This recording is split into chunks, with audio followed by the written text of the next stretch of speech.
Hello दोस्तों, नमस्कार। कैसे हैं आप लोग? आशा है कि आप लोग बहुत अच्छे होंगे। चलिए दोस्तों, आज बात करते हैं यूजीसी नेट पेपर फर्स्ट में। आज का हम टॉपिक ऊपर बात करेंगे टीचिंग एप्टीट्यूड के बारे में। देखिए, टीचिंग एप्टीट्यूड क्या है, इसके बेसिक क्या क्या कॉन्सेप्ट हैं, एक एक करके समझते हैं। पहला इसमें जो आपका होता है, टीचिंग का बेसिक कॉन्सेप्ट को समझो। दूसरा होता है इसके मेथड्स क्या हैं। तीसरा इसके जो है लेवल क्या है। चौथा इसके कैरेक्टर क्या है। पांचवा इसके जो है बेसिक आपका आईसीटी सपोर्ट मटेरियल क्या है। उसके बाद आपका इवेल्युएशन क्या है, प्रिंसिपल ऑफ टीचिंग क्या है, अफेक्टिव ऑफ टीचिंग क्या है, और उसके बाद आप पढ़ते हैं मॉडल ऑफ टीचिंग क्या है।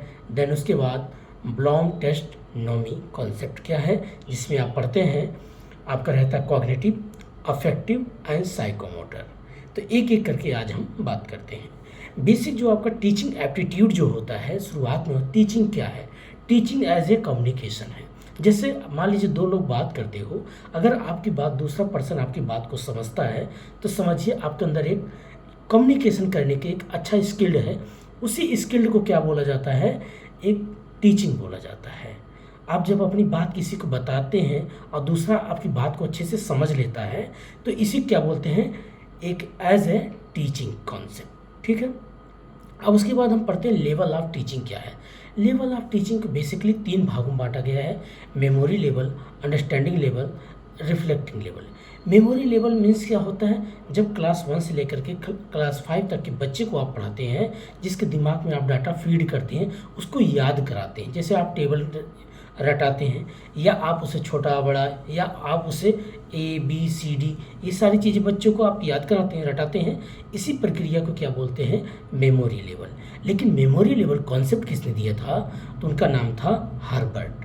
तो हमें ये चीज़ें याद रखना है। दूसरा हम बात करते हैं, दूसरा आपका जो होता है, आपका आता है understanding level. Understanding level means क्या होता है, जब बच्चे में इतनी समझ आ जाती है, लिखना पढ़ना बोलना सब कुछ सीख जाता है।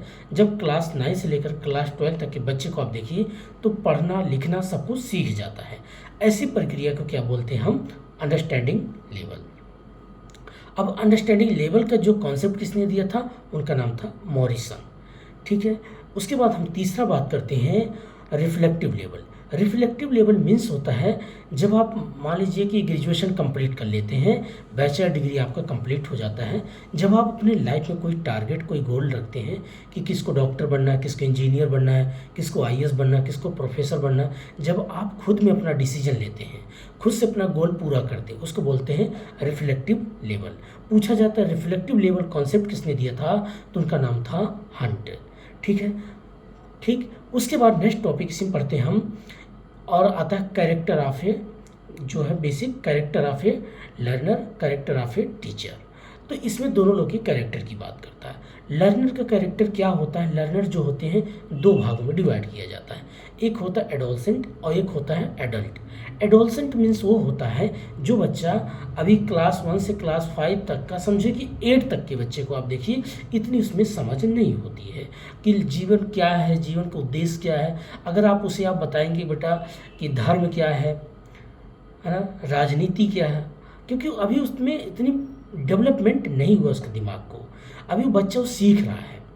तो कहने का मतलब होता है, जब क्लास 1 से क्लास 8 तक के बच्चे से आप बात करेंगे, या क्लास 6 से लेके क्लास 8 तक के बच्चे से आप बात करेंगे, तो उसकी जो सोचने समझने की या बात करने का जो लेवल होगा बहुत अलग होगा। उसको बोलते हैं एडोलसेंट।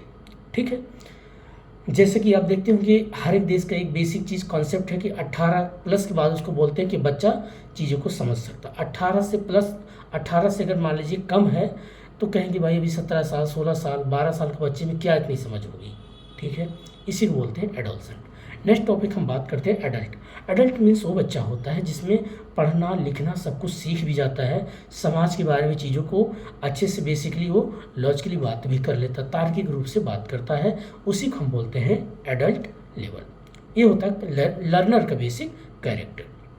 अब दूसरा हम बात करते हैं टीचर का कैरेक्टर क्या होता है। टीचर का कैरेक्टर बेसिक यही होता है कि भाई एक टीचर है, टीचर क्या करता है, अपना होमवर्क करता है, कल बच्चों को कैसे पढ़ाना है, चाहे लेक्चर के माध्यम से पढ़ाता हो, चाहे वो वीडियोग्राफिंग या जो भी चित्र बना के पढ़ाता हो, बट ये टीचर के कॉन्सेप्ट की बात करता है। लेकिन कहीं कहीं लर्नर आप देखते हैं लर्नर सेंटर भी होता है और टीचर सेंटर भी होता है। लर्नर सेंटर कब होगा? जब बच्चा खुद में बैठ के 4 बच्चे ग्रुप बनाते हैं और खुद से कोई चीज़ प्रैक्टिस करते हैं, आपस में मैथ प्रैक्टिस कर रहे हैं या सोशियोलॉजी कोई भी सब्जेक्ट उस पर अपना डिसीजन करते हैं या डिस्कशन करते हैं, ग्रुप डिस्कशन करते हैं, तो उसको बोलते हैं लर्नर सेंटर। कहीं कहीं टीचर जब आप कोई काम बच्चों को सिखाता है, कैसे? खुद से करके सिखाता है। जैसे आप देखते हैं जो योगा टीचर होता है तो क्या करता है, पहले खुद से योगा करेगा, किस तरीके कैसे चक्रासन कैसे करना है, सूर्यासन कैसे करना, वो सारी प्रक्रिया करके बताता है। तब उसके बाद क्या करता है, लर्नर देख करके करता है। तो जब टीचर ही सब कुछ बताता है, एक प्रकार से वो गाइड करता है, डेमोन्स्ट्रेटिव एक सांकेतिक रूप से उस टीचर पढ़ाता है, तो उसको बोलते हैं टीचर सेंटर्ड। नेक्स्ट टॉपिक हम पढ़ते हैं उसके बाद मेथड्स ऑफ टीचिंग। देखिए मेथड्स ऑफ टीचिंग बेसिकली जो होता है इसके 4 मेथड हैं। एक होता है आपका टीचर सेंटर, लर्नर सेंटर, जैसे अभी हमने बात किया। दूसरा आपका होता है ऑफलाइन मेथड और ऑनलाइन मेथड्स। देखिए जब आपका टीचर सेंटर्ड या लर्नर सेंटर की बात होती है, वही शुरुआत में कि लर्नर जब खुद अपना काम स्वयं करता है, खुद से होमवर्क करता है, खुद से सीखता है, तब वो सेंटर में आता है। दूसरा होता है जब टीचर ही किसी काम को करके स्वयं प्रैक्टिस करके बताता है कि ऐसे ऐसे बजाय ऐसे लिखा जाता है, आंसर राइटिंग ऐसे किया जाता है, तो उसको बोला जाएगा टीचर सेंटर्ड होता है। ठीक है। दूसरा पॉइंट होता है आपका ऑफलाइन और ऑनलाइन मेथड्स। ऑफलाइन मेथड्स वो होता था जहाँ पर टीचर और स्टूडेंट एक टू फेस जो पढ़ाई करते थे। फेस टू फेस मतलब टीचर जैसे पढ़ा रहा है और लर्नर जो स्टूडेंट है सामने बैठ के सीखता था। ऐसी प्रक्रिया को क्या बोलते हैं? Offline methods. आजकल ऑनलाइन मेथड क्या हो गया? जैसे आप देखते होंगे लैपटॉप हो गया है, आपके पास मोबाइल हो गया, कैमरा हो गया, इनसे आप जो पढ़ाई करते हो, जो चीज़ें आप सीखते हो, इसको बोलते हैं ऑनलाइन मेथड्स। ऑनलाइन में और 2-3 कॉन्सेप्ट होता है, जैसे मॉक क्या है, उसके बाद आपका स्वयं क्या है, स्वयं प्रभा क्या है। मॉक मीन्स होता है मैसिव ओपन ऑनलाइन कोर्स। इसके बारे में बेसिक नॉलेज रखना बहुत ज़रूरी है। ये क्या है, गवर्नमेंट कुछ ऐसी योजनाएं चलाया है कि जिनके पास मान लीजिए अगर आप बहुत से लोगों के पास पैसा नहीं है, तो गवर्नमेंट ने सोचा अगर आपके घर पे टीवी है तो उस टीवी पे बच्चे बैठ करके अपना कोई भी, चाहे क्लास 9 का हो, चाहे ग्रेजुएशन का हो, चाहे साइंस बैकग्राउंड हो, चाहे आर्ट बैकग्राउंड हो या कॉमर्स बैकग्राउंड का है, वो खुद से अपना DTH के कनेक्शन जिनके पास घर में लगा होता है तो उसमें पढ़ाई कर सकते हैं। गवर्नमेंट की साइड होती है स्वयं प्रभा। ये 2017 में जब अरुण जेटली उस वक्त थे वित्त मंत्री, तो उन्होंने इस चीज़ को इम्प्लीमेंट लागू करवाया था। ठीक है, कितनी अच्छी सोच थी। दूसरा पॉइंट हम पढ़ते इसी में, अगला पॉइंट आपका आता है principle of teaching. Principle of teaching क्या होता है? जब टीचर किसी चीज़ को करता है उसको बेसिकली क्या करता है, उसका एक कॉन्सेप्ट होता है। प्रिंसिपल मतलब एक सिद्धांत। क्या होता है? जैसे मान लीजिए मैं एक टीचर, मैं पढ़ाता हूँ, तो मेरा एक सिद्धांत क्या होगा, पहले होमवर्क करो, पहले चीज़ों को, कॉन्सेप्ट को क्लियर करो। कल अगर बच्चों को लेक्चर लेना है या आप किसी माध्यम से पढ़ाना है तो पहले अपने आप को तैयार करो। पहले आपका पहला सिद्धांत बनता है टाइम पे क्लास में एंट्री करना, टाइम पे पढ़ा के क्लास से बाहर हो जाना। ये बेसिक चीज़ होता है, एक सिद्धांत होता है। कोई बच्चे का डाउट है तो क्लास में ही पूरा क्लियर करो, या अगर कोई चीज़ दिक्कत है तो उसको नोट करके तैयार करके घर पे आकर होमवर्क करो। फिर अगले दिन जब आप क्लास में जाओ तो उस चीज़ को पहले बच्चे के जो दिमाग में सवाल है उसको आंसर दो, उत्तर दो। ये होता है प्रिंसिपल ऑफ टीचिंग। एक होता है रीटीचिंग कॉन्सेप्ट। रीटीचिंग कॉन्सेप्ट क्या होता है? मान लीजिए आपको 8 मिनट या 10 मिनट का एक टारगेट दे दिया जाता है। ठीक है, अब 8 या 10 मिनट का टारगेट दे दिया गया कि आप पढ़ाइए। क्या करिए? आप पढ़ाइए। अगर आप शुरुआत में जब पढ़ाते हैं, मान लीजिए कोई टॉपिक पढ़ाया, फिर उसके बाद उसका फीडबैक लिया जाता है। फर्स्ट आप टीच करोगे, फिर उसका इवैल्यूएशन किया जाएगा, आपने सही पढ़ाया कि गलत पढ़ाया।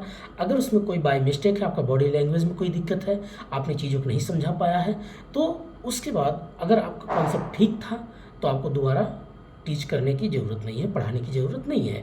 अगर आपका कॉन्सेप्ट ठीक नहीं है, अगर आपने ढंग से नहीं पढ़ाया है, हमने उसका फीडबैक देंगे कि आप इवैल्यूएशन करने के बाद कि अभी आप में दिक्कत है, अभी आपका कॉन्सेप्ट क्लियर नहीं, तो फिर से दोबारा जब आप पढ़ाते हैं उसी को बोलते हैं रीटीचिंग कॉन्सेप्ट। ठीक। नेक्स्ट टॉपिक आता है आपका model of teaching. Model of teaching में क्या होता है? बेसिकली हम जैसे पढ़ते हैं पेडागोजी क्या है, एंड्रागोजी क्या है, हेटागोजी क्या है। पेडागोजी मीन्स वो होता है जहाँ पर टीचर और स्टूडेंट के बीच में कोई डिस्टेंस नहीं होता। देखते होंगे क्लास 6 लेकर के क्लास 12 तक का, या क्लास 1 से क्लास 5 तक का, इसमें डिफरेंस देखते होंगे। क्लास 1 से क्लास 5 तक के जो बच्चे को आप टीचर क्या करता है, उसको एक एक पॉइंट लिखना, उसको याद कराना, जो प्रक्रिया बताता है, इसको बोलते हैं पेडागोजी। जब टीचर और स्टूडेंट के बीच में थोड़ा सा गैप आ जाता है तो उसको बोलते हैं एंड्रागोजी। जैसे आप मान ली क्लास 9 से क्लास 12, अब तो टीचर है नहीं कि आपका पेन पकड़ के आपको बताएगा कि बेटा ऐसे लिखो, ऐसे मात्रा दो, यहाँ पर ये स्पेलिंग लिखो, तो ये चीज़ तो बताएगा नहीं। तो लेकिन टीचर को क्या करेगा, अब थोड़ा सा लेवल उसका बड़ा हो जाता है, आपको लिखना पढ़ना उसको समझ में आ गया कि आप 8वीं पास कर लिए हो तो आपको पढ़ना लिखना सब कुछ आ गया है, तो वहाँ पर टीचर सिर्फ गाइड कर सकता है, बट आपको ऐसा नहीं क्लास 1 से क्लास 5 तक का जैसे बच्चों का हर एक मात्रा सिखाया जाता था, ये प्रक्रिया नहीं बताएगा। ठीक है, तो क्लास 6 से क्लास 9 तक या 12 तक का जो टीचर पढ़ाता है तो उसको बोलता है एंड्रागोजी।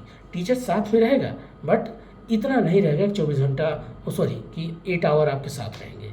ठीक है, नेक्स्ट होता है हेटागोजी। हेटागोजी मीन्स क्या होता है, जब आप खुद से कोई डिसीजन लेते हो, खुद से आप होमवर्क करते हो, खुद से आप सीखते हो, खुद से सारा चीज़ करते हो, तो यहाँ पर टीचर का कभी काल पॉइंट बनता है कि सर अगर लाइफ में कोई डिसीजन लेना है तो क्या सही होगा क्या गलत होगा, कभी काल गाइड ले सकते हो, बट आपको 100% काम स्वयं करना पड़ता है, इसको बोलते हैं हेटागोजी।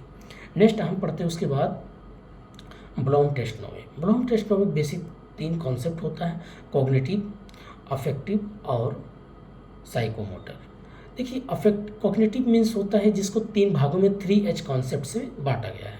3H मीन्स क्या होता है, एक फर्स्ट H मीन्स जैसे आपको हेड होता है दिमाग, तो इसको अंग्रेजी में बोलते हैं हेड, सिर बोलते हैं ना, उसके बाद हार्ट मतलब हृदय, और हैंड मतलब आपके हाथ। तो अब देखिए तीनों की अलग अलग बात करता है। जैसे ब्रेन क्या करता है, ब्रेन आपका कॉग्निटिव करता है, थिंकिंग करता है, सोचता है, तो इसीलिए इसको बोला गया कॉग्निटिव प्रोसेस। हार्ट मीन्स होता अफेक्टिव, जैसे कहते हैं ना मुझे आपसे ज़्यादा प्रभावित हो जाता हूँ, आपकी बातें सुनता प्रभावित हो, ये क्या है, एक प्रकार से लगाव हो जाता है, एक स्नेह बन जाता है, एक इमोशनल बन जाता है, इसी को बोलते हैं अफेक्टिव। एक होता है साइकोमोटर। साइकोमोटर मीन्स होता है जब आप कोई चीज़ करते हो, बार बार उसको प्रैक्टिस करते हो, एक्शन होता है, वो कार्य होता है। जैसे आपको मान लीजिए हैंड है, तो आप मान लीजिए आप राइटिंग करते हैं, आप ड्राइविंग करते हैं, तो ये सब चीज़ें क्या सिखाई जाती है, एक प्रकार से एक्शन है, इसको बोलते हैं साइकोमोटर। ठीक है दोस्तों, नेक्स्ट पॉइंट हम बात करते हैं, आपका आता है evaluation of teaching. Evaluation of teaching क्या होता है दोस्तों, जब आप टीचिंग का मूल्यांकन करते हैं। देखिए टीचिंग का मूल्यांकन बेसिक 3 भागों में होता है, before teaching, during teaching, after teaching. Before teaching means होता है जब कभी किसी बच्चे को आप पढ़ाने से पहले उसका आप टेस्ट लेते हो कि बेटा आपको मैथ आती है या आपको टेबल आता है। अगर बोलेगा कि आप उससे क्या करते हैं, लेवल चेक करते पढ़ाई का, इवेल्युएट करते, मूल्यांकन करते। अगर उसका आप कहते हैं कि चलो 20 तक पढ़ा सुना, 20 तक का, अगर वो बच्चे 20 तक पढ़ा सुना दिया तो आप कहेंगे इस बच्चे का 80% ठीक है, तो आपने कितना मूल्यांकन किया, 80%। ठीक, अगर वो बच्चा पहाड़ा 15 तक ही सुनाता तो आप कहेंगे 50% ठीक है। अगर वो बच्चा 20 तक पहाड़ा सुनाया तो आप कहेंगे बच्चा सिर्फ 20% तक, मतलब 20 तक पहाड़ा सुनाया, मतलब जैसे 20 क्या आप मान लीजिए 12 तक का, 12 2 24 तक का अगर पहाड़ा सुनाता है तो कहेंगे ये बच्चा तो अभी बहुत सिर्फ 20% ठीक है। तो पढ़ाने से पहले जो आप मूल्यांकन करते हैं, सिलेबस चेक करना, उसके बारे में पूछना, जिसको बोलते हैं बिफोर टीचिंग। कभी काल जब आप पढ़ाते हैं तो पढ़ाते पढ़ाते बीच बीच में क्वेश्चन पुटअप करते हैं या उस क्वेश्चन का आंसर ढूंढते बच्चों से, अगर बच्चे आंसर दे देते हैं तो आपको वहाँ पर भी आप कहेंगे कि लगता है मैंने जितना टीच किया, जितना पढ़ाया, लेक्चर दिया, बच्चों ने अच्छे से सीखा। तो जब आपके 100% बच्चे आपके 100% उत्तर देना शुरू कर देते हैं तो आप कहेंगे ये जो इवेल्युएशन मैंने किया या जो मैंने ग्रेड दिया, ए ग्रेड, बी ग्रेड, इस तरीके क्या करते हैं आप इवेल्युएशन करते हैं, मूल्यांकन करते हैं। थर्ड होता है आफ्टर टीचिंग। पढ़ाने के बाद जब आप बच्चों का टेस्ट लेते हैं कि चलो आज बच्चों आप लोग का टेस्ट होगा, कितने बच्चों ने अच्छे से पढ़ाई किया है, तो उसको बोलते हैं आफ्टर टीचिंग। उसमें जो बच्चा 80% लाता है, 90%, 100%, तो आप उसको ए ग्रेड देंगे या 70% देंगे, 80% देंगे। जो 50 से कम आता तो बोलेंगे भैया 45% थर्ड ग्रेड कर देंगे। तो ये बेसिक क्या होता है, इसके आधार होते हैं इवेल्युएशन ऑफ टीचिंग के। लास्ट में एक पॉइंट और बात करते हैं जो होता है आपका ICT support material of teaching. देखिए आईसीटी सपोर्ट मटेरियल क्या होता है दोस्तों, जब हम पढ़ाते हैं बच्चों को तो आज के प्रेजेंट टाइम में जैसे आप ऑनलाइन चीज़ें पढ़ते हैं तो आईसीटी क्या कर रहा है, इंफॉर्मेशन कम्युनिकेशन टेक्नोलॉजी, तो आपकी टीचिंग में काफ़ी मदद करता है, जो आपका हेल्प करता है पढ़ाने में। अगर आप पढ़ाते हैं तो आजकल देखिए कितनी पढ़ाई आसान हो गई, या सीखने के लिए कितना आसान हो गया। पहले ऑफलाइन चलता था तो हम सभी टीचर को नहीं जानते थे, लेकिन ऑनलाइन पे इतने हम टीचर को देखते हैं, इतने प्रोफेसर को देखते हैं, तो इतने लेक्चर हम सुनते हैं, तो हमारे पास कंटेंट बहुत मिलता है। तो आईसीटी सपोर्ट मटेरियल आपका टीचिंग में बहुत आजकल हेल्प करता है, आपको सीखने में काफ़ी मदद करता है। इसीलिए आप चाहे रिसर्च फील्ड में जाएंगे वहाँ भी मदद करेगा, टीचिंग में आपका मदद कर ही रहा है। डिजिटल कैमरा, डिजिटल बोर्ड क्या है, आपका टीचिंग सपोर्ट मटेरियल है। पीपीटी बनाते हो, उसके बाद आप स्लाइड आती रहती है, आप पढ़ाते रहते हो। अभी तो मैंने सर सभी लोगों से कहना चाहूँगा दोस्तों कि अभी तो मैंने डिजिटल नहीं लगाया, अभी तो मैं ऑफलाइन ही से प्रैक्टिस करता हूँ। अभी समझ जाइए कि टीचर अगर कोई बोले कि मैं आज प्रोफेसर हूँ, प्रोफेसर कोई, मैं तो बस यही कहूँगा दोस्तों, मैं एक अभी भी हमेशा एक स्टूडेंट ही रहूँगा, क्योंकि मुझे हर दिन करंट चीज़ें पढ़ना है, नई चीज़ें सीखना है। जब सीखूंगा तभी आपको बता पाऊंगा। तो सीखने के लिए हर दिन है, हर पल है। तो आप भी, जो लोग कहते नहीं कि मैं एक प्रोफेसर हो गया, मैं टीचर, एक डिग्री मिलना अलग बात है, लेकिन मैं तो कहूँगा दोस्तों आप स्टूडेंट ही बन के रहिएगा लाइफ में। कभी भी छोटा बनने का मतलब ये नहीं कि आप स्टूडेंट बने, स्टूडेंट का मतलब होता है सीखना, प्रोसेस में रहना। तो ये चीज़ बहुत अच्छी चीज़ होती है, लेकिन मुझे दोस्तों स्टूडेंट ही बना रहना बहुत अच्छा लगता है। मैं पढ़ के जब पढ़ाता हूँ मुझे बहुत अच्छा लगता है। तो आज इतना ही, ऐसे छोटा छोटा वीडियो मैं डालता रहूँगा। उसके बाद कल दूसरा वीडियो आएगा आपका रिसर्च एप्टीट्यूड, फिर उसके बाद कम्युनिकेशन, ऐसे छोटा छोटा वीडियो आप लोग को मिलता रहेगा।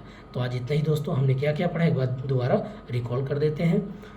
बेसिक टीचिंग कॉन्सेप्ट क्या है, लेवल ऑफ टीचिंग क्या है, मॉडल ऑफ टीचिंग क्या है, इवेल्यूशन ऑफ टीचिंग क्या है, प्रिंसिपल ऑफ टीचिंग क्या है, री टीचिंग कॉन्सेप्ट क्या है, आईसीटी सपोर्ट मटेरियल क्या है, इवेल्यूशन ऑफ टीचिंग क्या है। ये बेसिक हमने सारी एक ही पॉइंट को बात करें। लास्ट में एक छूट गया तो बता देते हैं, जिसको बोलते हैं affective of teaching. Affective of teaching क्या होता है, आपको इफेक्ट कब होता है, जब आपकी बोलने की शैली अच्छी हो, आपकी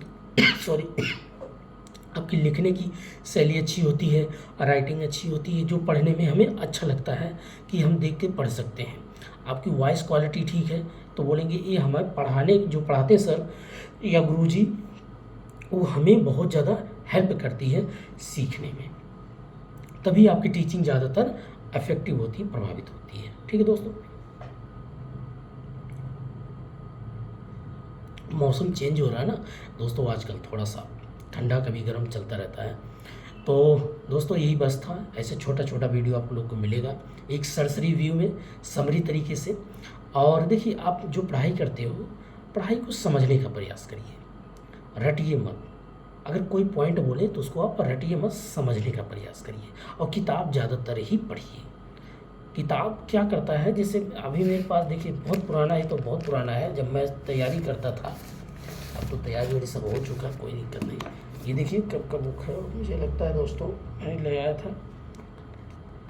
वैसे मेरे पास काफ़ी 3-4 बुक्स ले आया, और पुरानी से पुराना, मैं 2014 का बैच का हूँ दोस्तों। तो ये 2021 का बुक है। तो मेरा कहने का मतलब क्या दोस्तों, आप किताब लाइएगा, उसको रीड करते रहिएगा, पढ़ते रहिएगा। जितना आप पढ़ेंगे उतना आपको माइंड रिकॉल करेगा, सीखेगा, उतनी आपके लिए बेहतर होगा। ठीक है, तो आज इतना ही, तब तक के लिए नमस्कार, जय हिंद और शुभ रात्रि। अपना और अपनों का ख्याल रखिए, मस्त पढ़ाई करिए। हो सकता है जल्द ही नोटिफिकेशन आ जाएगा दिसंबर का, तो दिन रात एक कर दो, पढ़ाई करते रहो, मस्त रहो, खुश रहो और मस्त रहो बस।